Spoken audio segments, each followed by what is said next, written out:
Appreciate it. Well, I'll take it as a compliment, I think, since his introduction was basically on the home stretch. So if that's not a cue to move things along, I'm not sure what is. But Finn, thank you regardless. I certainly appreciate it. Look, when I agreed, obviously, to join here a few months ago, it was clearly under some different circumstances. And clearly, I'm learning the old saying, if you want to hear God laugh, tell him your plans. Now, clearly, I had planned to speak on behalf of a company that's on an incredible hot streak, on the cusp of its 6th straight year of record sales. Company is selling in 1 month nearly the number of vehicles we were selling in 1 year, 20 years ago. I also wanted to take the time to thank our host here today, clearly recognizing J.D. Power for placing us 3rd in their brand appeal study, and of course NADA, showing that we'd risen to 2nd amongst luxury brands in their all-important-to-me dealer attitude survey. And more than the results themselves, clearly I was proud of how we at Audi of America achieved them. Humble, hardworking, cultivating customers, and by keeping the faith with them, by forming these deep and true partnerships, clearly with our dealers and their respective staffs. I had planned to talk about our strategy and the rule of 3. And the luxury segment really is a race between 3 main competitors and the rest of us clearly trailing behind. As the Romans said, omne trium perfectum. Every set of 3 is complete. Now today I'm going to talk about a different rule of 3.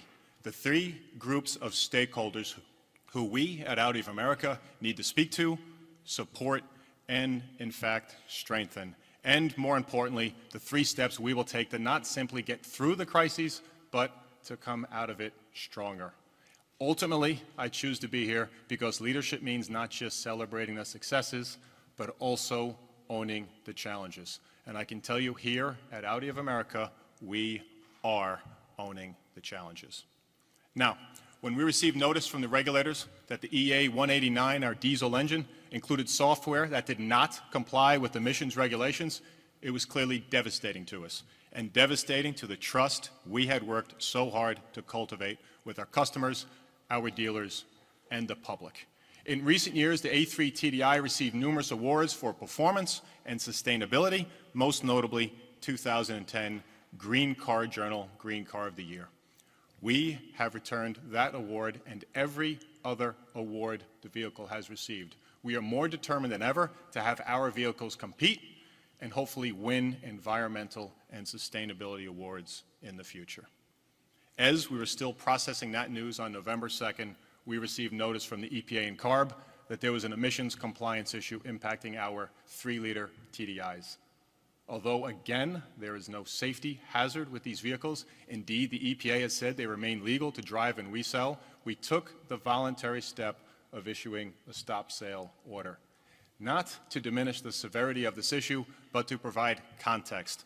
All in, Audi TDI vehicles make up approximately 6% of the cars we have on the road today.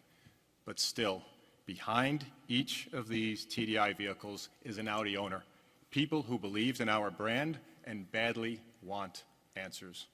Right now, this is an ongoing process. Audi engineers are in constant contact with CARB and EPA, and those conversations are ongoing. But for me, on a personal level, I was shocked by this. This does not reflect the values of Audi of America that I know and that I lead.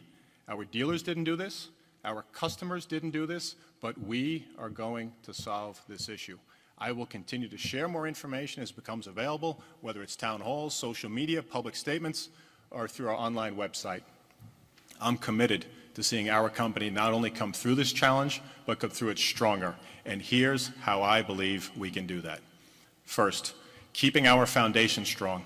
In a situation like this, you're always responding and reacting to new information. You're in a constant state of flux. Amidst any point of instability, you have to have a foundation to anchor and strengthen you. This is true for us as a company just as much as it is for us as individuals and families. And for our company, strength comes from the people with whom you not only want to celebrate successes with, but those who fortify you and are fortified by you in times of challenge. Family. And in our case, our family is a critical group of 3. Our employees, our dealers, and our customers. And I'll start with the Audi of America employees. Through all of the challenges of the past couple of months, Clearly, one of my most difficult moments came when I had to address our team immediately after the news first broke. I could sense the confusion and profound disappointment of this group. When I stopped talking, I braced myself for their reaction. One single solitary hand went up with the question, how can we help? They help this company every day through the work they do and the belief they show. The most important thing we can do for them is live up to the values that made these employees want to work at Audi of America in the first place. Second, our dealers, the people who built this brand in the United States. These are the faces of Audi in their communities, sponsoring the Little League and sitting on the Chamber of Commerce like some of you do in this audience. And I'm gratified that you're keeping your faith with us. We've had 7 dealership grand openings since this crisis became public. Everywhere I go, I'm amazed at the support of our dealer network and humbled by the confidence they've placed in our company. Obviously, you never want a situation like this, but we are fortunate that our dealers have never been in as strong a position as they are now.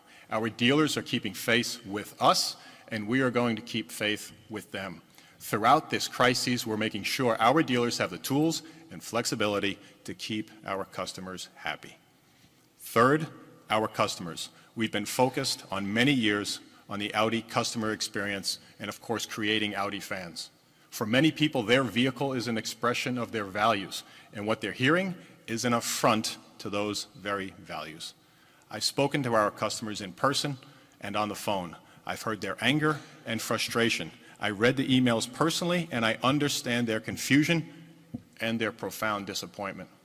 Most people I talk to, in fact, love the brand and very much remain fans. If I had to summarize the calls and emails and posts, I would say that people want their issue righted and their trust restored. We hear it, we get it, and that's precisely what we intend to do. Our customers, our dealers, our employees, they are the foundation, they are our family. They want us to be the brand they fell in love with, and I want us to be that as well. In order to do so, we have to keep moving forward. In an industry as competitive as ours, and believe me, I know this well, you need to be able to focus on more than one thing at one time. You have to deal with what's directly in front of you and what's on the horizon. That is precisely what healthy companies do. And so, for the sake of our employees, our dealers, and our customers, we're really doing this in 3 ways. First, we will solve the TDI problem. We're not ducking. I've been as visible as possible. I'm here today, even against the advice of all my deeply insightful lawyers and PR people. To me, visibility is important, presence is important. Most people understand a remedy won't come in an hour or a day or a week, but we're working on it every hour, every day, and every week. As that is happening, we're offering a goodwill package to our TDI customers. Affected owners will receive $500 dealer credit and $500 gift card, and of course 24/7 roadside assistance for the next 3 years. Why are we doing this? Very simple. It's important to remind our customers how valuable they are to us and to show that we haven't forgotten about them while we work on finding a solution. I want to be very clear. This is only an initial step, but clearly an important one. Additionally, this goodwill package gives us a chance to locate many of the affected vehicles and their owners. By getting people to raise their hand and engage now, we can be as effective as possible once we have the remedy. And to help shape our thinking going forward, I will convene a high-level advisory board that will help us think expansively and creatively about our ongoing plans and strategies around sustainability. We expect it to include academic leaders, regulators, environmental advocates, and of course, Audi drivers. The ideas generated by this sustainability committee may help guide our efforts to demonstrate our commitment, a commitment that runs very deep within Audi to affirmatively do the right thing for the environment. I am very, very aware that ultimately we will be judged by our actions, and we intend to act. The second thing, it is important to focus on the traits that have made Audi great. When I first agreed to speak here, I was eager to celebrate 58 consecutive months and our 6th year of record sales in the United States. Customer loyalty at Audi is at an all-time high. Customer satisfaction and brand metrics are the strongest they've ever been. In fact, Consumer Reports recognized Audi reliability quite clearly. Not only was it Audi's best showing ever, it was by far the most reliable European brand. We achieved these things by investing in the brand emotionally and financially. In the last decade, our dealers have collectively invested $1 billion in their facilities, and they're planning to invest a similar amount over the next decade. We have a factory opening in Mexico next year to manufacture the Gen 2 Q5, a new and revamped product lineup, and of course, we are going to keep making this investments. A healthy brand and a healthy business is good for dealers, customers, and employees. Third, and most importantly, we need to position the brand for the future. There are going to be more changes to autos in the industry over the next decade than there were in the previous 100 years. This is an industry that has historically high barriers of entry, very clearly identified competitors, but that is all going to change. Some of the things that have buoyed us in recent decades that made our business unassailable, driving out costs by commoditizing our product, manufacturing at a huge scale with massive capital investments, that won't protect the industry much longer. So what will protect pricing and protect brand and protect the industry? To me, it's a final group of three: connected cars, autonomous, or as we call it at Audi, piloted driving, and of course, vehicle electrification. These will be the defining automotive technologies of the future. First, piloted driving. I want to share with you two things. Behind me, you can see the first autonomous driving permit ever issued by the state of California. And of course, this here is a Z-Fast unit. This is in fact the computer brain that makes all autonomous driving at Audi possible. If you can imagine, a few years ago, the processing power needed to do what this Z-Fast system does would have taken the entire trunk of an Audi wagon. A few years ago, the entire trunk of an Audi wagon is now this, to handle all piloted driving within the coming new A8. This is exactly what's allowing us in the new A4 and the new Q7 to have pre-stage piloted driving beyond lane keeping, beyond the traditional adaptive cruise. This will include, of course, congestion or traffic assist, which allows brief intervals where drivers can take their hands off the wheel and slow highway moving traffic. This is where it is heading. Secondly, of course, connected cars. We were the first to build 4G LTE into the car. We were the first to introduce Google services to have highly accurate mapping overlays, destination and voice search. The 2017 Q7 and A4 will, of course, have Apple CarPlay and Android Auto integration, and with virtual cockpit. That information will appear in vivid, fully digital resolution, so the driver has a very clear understanding of the driving environment and destination details. We see a connected car future in which our vehicles will be even more smartly, safely, and easily linked with our lives, the road, and of course each other. And finally, vehicle electrification. Tomorrow I'll be introducing our first plug-in hybrid electric vehicle, the A3 e-tron, and showing you our e-tron Quattro battery electric crossover concept. But almost everything you need to know about this revolution is contained in the fact that the cost of power density in a battery was $1,000 a kilowatt hour in 2007. Soon, it'll be nearly 1/10 of that. We are rapidly approaching a tipping point, a day which drivers will see no functional difference between electric motors and the combustion engine. And when that progress is paired with advances in home charging, and in particular solar charging, we'll be closer than ever to achieving the promise of truly sustainable mobility. That's our roadmap. Solve the problem and move the business forward for the near term and the long term. In closing, I just want to say that this brand has been my passion, not just for the decade that I've worked at Audi, but since I was a kid, when my dad saved up and bought what was the coolest car in the neighborhood, an Audi 100 LS in 1971. I talked about family, and Audi has always been a part of my family. Clearly, you can catch the glimpse here. Classic Irish family in Rockaway, Queens. 5 kids and a great aunt who was a nun, so you couldn't have it any perfect than that. And that little guy hanging on to his mom in the yellow shirt, is me. And I can tell you something, I remember my block perfectly.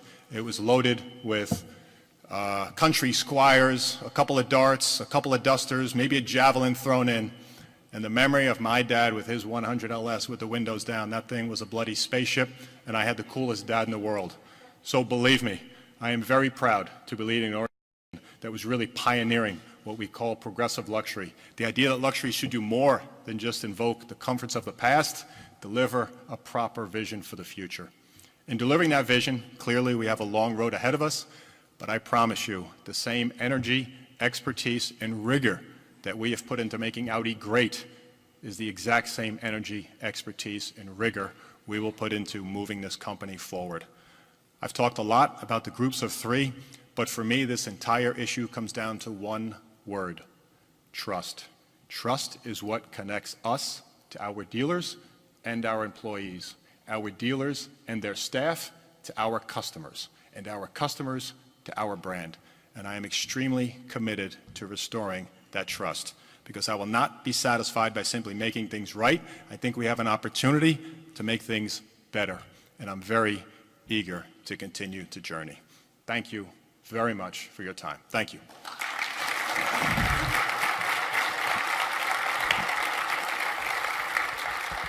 So I'm asking you the questions, huh? No. I'm the one asking the questions. So you tried hard to ruin all my questions there. Jumped right into it.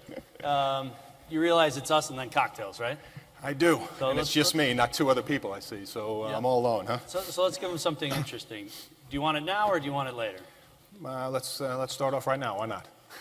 Well, actually, we'll wait a little bit. I'm glad you asked the question. I don't want you to start sweating right off the bat. Let's get into technology. You guys have been talking about self-driving technology for a really long time. It feels like, everybody's now in this game. I remember at CES, you were one of the first to have the piloted car. Talk a little bit about, how long is it going to take before we actually see these on the road, unassisted? Yeah. I think you're right. I think a lot of people are talking about the technology, but I think if you look at Audi, we've actually delivered real stuff. As you know, we drove from Stanford to CES autonomously. We've been driving around racetracks, which no one has done, and of course with our partner Delphi, literally drove a Q5 across the country. So it's not press release stuff, it's real stuff. And look, I think people think there's going to be an exact moment in time where you can say, that's autonomous driving, and I was there. I think it's like a lot of features and a lot of options that get rolled into the marketplace. It's going to get stronger and stronger all the time. So now, if you look at an Audi, of course, we have adaptive cruise systems on a lot of products, like a lot of things. When you get into the A4 and the Q7, which we're launching in the first quarter, you will truly be able to take your hands off the wheel up to certain speeds in traffic situations. That's the start. I think our next generation A8, which will come in a few years, will really move beyond just the traffic situations and into an autonomous world. Right. But I think it's going to continue to be a process. But is it going to be like hydrogen? Is it always going to be coming? No. Are we going to see it? No, we're definitely going to see it. All right. 100%. And does it, does this technology eventually become just a price of entry? Everybody's going to have it. I see, like most technologies, it'll be, because it's going to get more accepted by consumers. It's going to get less expensive. That's going to lead to mass adoption. And I think it's going to lead to safer roads. Anything that leads to safer roads is going to be adapted. So I think in 20 years, this will be a whole different conversation in terms of its acceptance and adoption. And when you think about this, and you talk to the folks in Germany about it, when you try and market it, is it a safety feature or a convenience feature? Both. I think it starts as a safety feature, 100%. And then, of course, it has the ability to migrate into a convenience feature. I don't think now it should migrate into an entertainment feature, but certainly we do believe that you should be sitting behind the wheel. You should be there with the wheel there, but certainly for convenience it's there. And look, if you think about it, what a price to pay when you lose concentration, you get distracted for 1/100th and 1/10th of a second, and then you're in a brutal accident with your entire family. What a price to pay when we have technology that can prevent that. And I think that's why it's going to be adapted. I know you guys have spent some time in, northern part of the state in Silicon Valley and whatnot. Google, we all know they want a marketing platform, whether it's a car or not, they want a marketing platform. Apple wants a car, I think. What do you think? I think, look, I Have they talked to Audi about a partnership? No comment on that, but I think what you're looking at, look, I think no one knows exactly what Apple is doing. I think we read the same reports, and they're looking to get into the car business, and I think my honest answer is I welcome them. I think competition is good. I think while everyone says this is going to be doomsday for the automotive manufacturers, I think the exact opposite. Anytime you bring new entries, you bring new innovation, you bring new competitors, that's exactly what a brand like us wants. And that's exactly what we welcome. I think Google's point of view may be a little different. Just to go back and blend your autonomous conversation, I think it's probably going to land in two camps. I think one camp is going to be what we see as piloted driving, which is a very good feature on cars that probably handles 60 to 70% of piloted driving as you go through your use. I think the second view is going to be much more of an inner city type of car that doesn't get into high speeds, that stays in inner city urban environments, and I think those are going to sort of be the two worlds. And Google seems to be looking that way, but let's see. And are you guys focused, it feels like manufacturers are going one way or another with integration, whether it's Apple or Android. It's a Link system, it's a Microsoft system. Where are you guys kind of betting? Do you have to be everywhere? Yeah, one, you have to have the link, in our opinion, to Apple and Android. But I think more importantly, if you look at a system like we have here, which is our virtual cockpit, what people want, at least at Audi's, is very sophisticated design. They want all of the stuff properly integrated and thought out. So I think you're going to have two-tiered systems. You're going to have the high-tiered system, which is a virtual cockpit and all the things that customers will expect. And then you're going to have your base system. And your base system now will be your phone, which is integrated either to Apple or to Android, and away you go. But most high-end customers are going to want a fully integrated, fully thought-out system, and that's what we want to continue to do. That's why we have all the MMI touch and all the handwriting analysis and all of that works quite well. Right. And then just balancing the distraction features with the safety ones. Amen. Yeah. Amen. So let's talk about a different fuel economy topic. In 2025, we're going to see some stricter or more restrictions, I should say. In LA, you guys are talking about some serious performance cars. The R8, the S8, the RS7. Do you ever see a time where these restrictions are really going to jeopardize the future of performance cars? Yeah, you're right. We're going to be launching a R8, an S8 Plus, an RS7 with 605, 610 horsepower. Look, I think what you're going to have is 610 horsepower. Yeah, just something little roundly. Look, I think what you're going to have is you're going to have clearly a blend, and there's no way you're going to hit the future targets if you don't have a serious amount of battery electric vehicles, which we tend to have. We see potentially our mix of plug-in and battery electric vehicles being upwards of 20 to 25% of our mix. By having that, that's going to allow you to have these niche models, which will be the R8s and RS7s and things like that. But it is going to be a difficult juggling act. And look, I think the debate is always going to be between consumer demand and consumer desire, and then what you need to compete and meet the government regulations. Now, obviously, what you want to do is put the holy grail together where you have a car that meets all the compliance regulations and is a crazy hot Audi that people want to buy. And that's where you got to get to. I think we'll see a little bit of that tomorrow at our press conference. Not the easiest combination. No. You talked about one electric vehicle in Frankfurt. You hinted about a second. Can you give us a little picture, trying to work this balance into 2018? Yeah. What's the electric play look like for Audi? Yeah. I think the biggest thing for us that we need to see is you need to build an electric car that people can buy, so it needs to be priced right. The second thing you need to do is build one that they want to buy. So for us, that means you got to go into the segments. The luxury segment is really 80% of luxury business is in 4 segments, 2 of them SUV, 2 of them sedan. So clearly that's why you see tomorrow we're going into what we call the C segment. It's an SUV that's a very large segment, because that's where we can get the buyers to make the leap from the combustion engine into the electric car. If we want to hit a 20 to 25% mix, without a doubt, we will need a second one, and that's exactly what we will work on, but certainly no comment on what it'll look like and what it'll be, but we'll definitely need one. No more information on that? No. No more to come. All right. Well, I have to show you the first one tomorrow, and you're already talking about the second one. This is the problem with journalists. They always get ahead of everything. These audiences ruin everything. You're really good at these segues, so let's go into some of the segments here, all right? BMW, Mercedes, it seems like they've got a car for every person that would ever want to drive or think about driving, every segment imaginable. Audi seems to focus a little bit more. You go deeper into some. Can you talk about the strategy and how it's different than those guys? Yeah, I think there's a couple of things. First, I mean, they do sell more volume than us, so I think they've probably maxed out those big segments that I've talked about. They have 18% share in certain segments, so if you want to get a little bit more growth, you need to enter those things. But look, I feel very clearly it works, and the first person that'll tell you that it works is the marketplace. So a good example, I think, is the A7. Obviously, it's an A6 platform. It's a derivative off of that, and the car has been an absolute home run. So I think that's an example of one where it works. And we saw A6 sales go up and A7 sales go up. The instant you have massive substitution is the instant the marketplace telling you that's not a viable segment that's going to work. And I think that's the message. And look, I think you also have to look at logistics, distribution, marketing, incentives, finding a market. It can be more expensive to add a car than the profits that you can make off of it. Speaking of profits, you got a new Q7. You're talking about that in your presentation there. When it comes out, it's going to be $6,500 more than the old one? Somewhere in there? Yeah, look, I think that's the press statement if you just go starting point to starting point. I think if you look at this vehicle, it basically sits right on top of the X5, which is its primary competitor. I think if you look at it, that it has technologies that none of our competitors have. They don't have a virtual cockpit. They don't have the driver assistance systems that we have on this thing. And let's not make any mistake. I think this is a great car to launch with. It's going to be an absolute home run.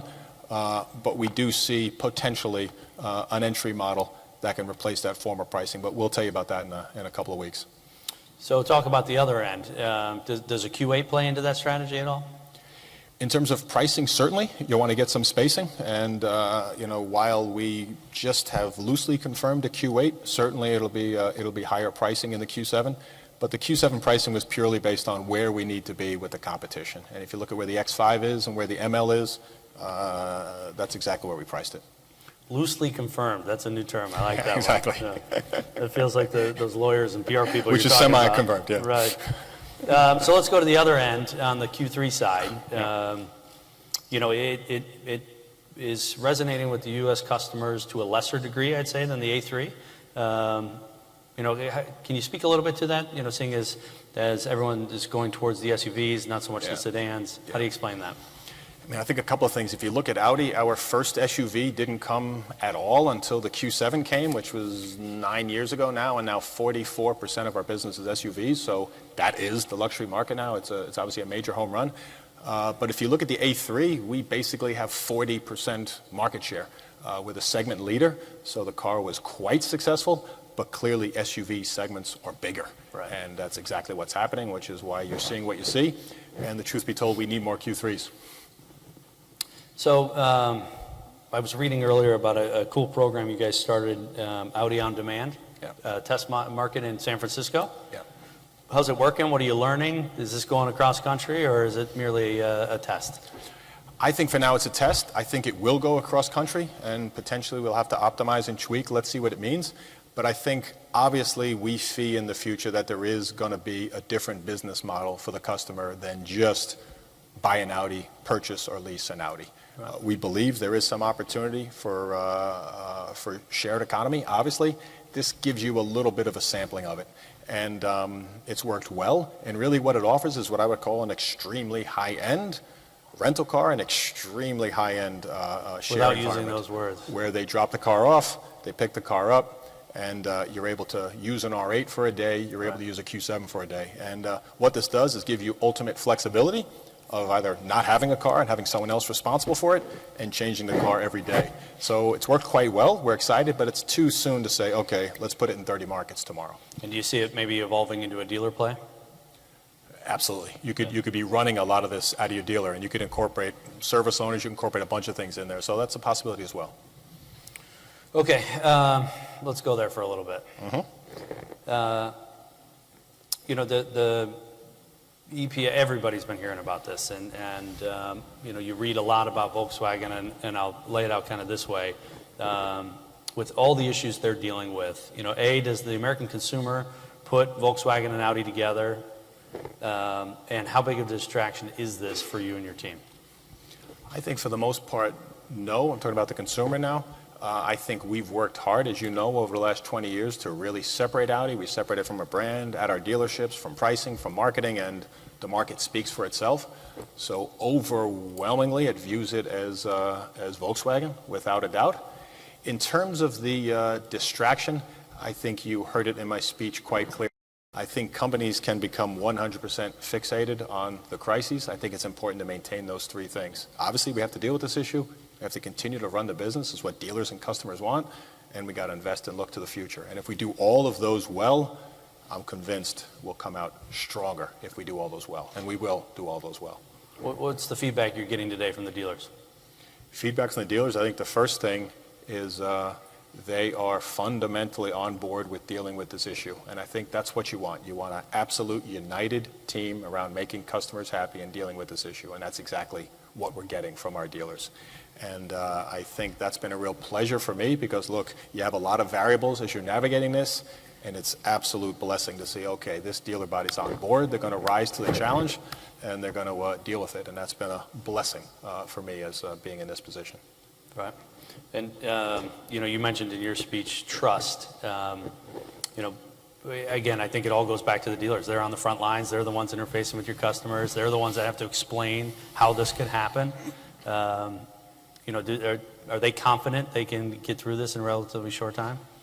100%. I mean, they've seen Audi when we were, selling 12,000 cars a year and struggling. They've seen the greatness that we've done. And frankly, we've never been in a better position to manage a crisis and manage a challenge like this. So we are united and on board because we want to make this right. And I think there's an ethical responsibility to make it right. We feel it and they feel it as well. And we're going to help each other do it. Do you adjust your marketing or do you stay to a plan? You stay to a plan for the most part, but I think obviously you have to watch for tone. And you want to make sure you're hitting the right tone. Now, I think you can overthink it, but obviously you want to watch the tone that you're using. But of course, we still have to run the company. We still have to be successful. We still have to do the things that the market wants us to do. Yeah. I heard one dealer talking that it's made him a heck of a lot better at social media, managing the social sphere out there. Yeah. Are you guys making any investments to help them with that at all? Nothing incrementally on that front. Most of the things we're doing with them are more operationally related in terms of floor planning and things like that. In terms of social media, they're already extremely strong. We're already strong on that front, so we're doing nothing different. And if you look at most of the social noise, again, for Audi, it's relatively stable. All right. Switch gears back over to day-to-day marketing. Yep. Super Bowl's coming up. Are we going to see an Audi spot? Super Bowl's coming up, as you said. We're looking forward to the game. And if my Giants would have beat the Patriots the other day, I would have been feeling better, yeah. But heartbreaker. You'd be happy to tell us you're doing a Super Bowl commercial exactly. at that point. Any other associations? Audi's always done such a great job, whether it's in the premium space at hotels or in the movies. What are you guys working on? Yeah. I think there's a couple of things. I think the first thing is you may have seen we are the official automotive sponsor of the MLS.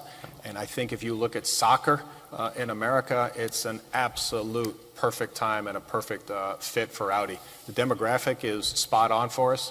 It's families, it's millennials and younger buyers, obviously diversity buyers. So it's a home run. If you look at the markets where soccer is extremely strong, the Portlands, the Seattles, and places like that, these are home run Audi markets where we're strong. So that's working quite well for us. And I think as it starts to build, without a doubt, that brand is going to get stronger as our brand gets stronger. So we're really pleased with that investment. The other thing we're doing right now, which is our second year, we've partnered with Tom's. I think everyone knows the brand. And they, of course, have a program with glasses. As you buy one of their glasses, they donate to charities, obviously, to help with eyesight. We think this is a perfect fit into our LED technology. So around the season of Audi, we did a great partnership with Tom's. And again, I think it's a perfect fit for our brand. Very cool brand. That's a very responsible brand that fits with our demographic. And this is the second year we've done that. It's integrated with the dealerships. And every time you buy an Audi, of course, you get cool shades and you get to make a donation helping someone with their eyesight. So it's a home run. And this is the kind of smart stuff we will continue to do. And of course, you mentioned Iron Man and the Avengers.